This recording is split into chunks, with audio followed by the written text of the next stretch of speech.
ओडिशार कर्मजीवी सांबादिक संघ पुरी जिला कार्यकारिणी साधारण परिषद बैठक और बंधुमिलन कार्यक्रम कोणार्क भगवती पीठ कोणार्क अनुष्ठित हो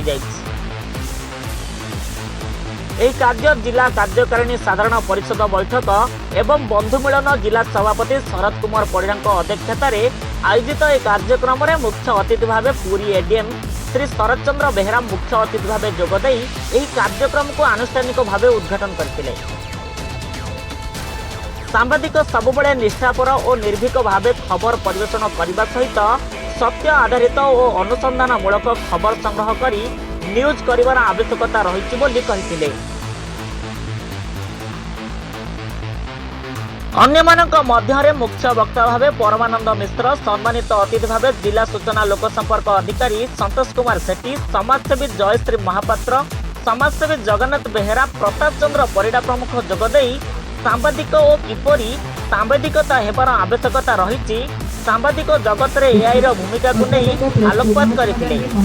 एही अवसर में विभिन्न क्षेत्र में पारिदर्शिता लाभ करथिबा व्यक्ति विशेष को संबोधित करा जायतिला।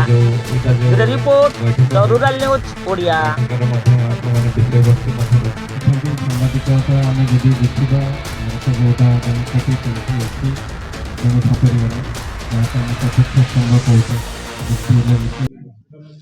आज आमर जो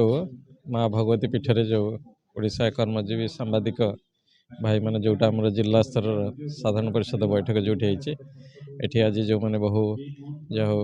गोटे भल वातावरण आज माने बैठकटे हो आज सांबादिक मानकर जो गुरुत्वपूर्ण भूमिका अच्छे समाज प्रति निश्चित भाव मुझे आज अभिनंदन जनइबी ता सहित मुझे आशा रखी से गणतंत्र जो तांकर जो दायित्व अच्छे से दायित्व मैंने बहन करंतु आ समाजर मौलिक समस्या आ जे समाजर जहाँ जहाँ लोकंर समस्या सी आज समस्त आगे उपस्थान करंतु जहाँद्वारा आम समस्ते लोक मानकर समस्या मिलमिशी आम समस्ते दूर कर।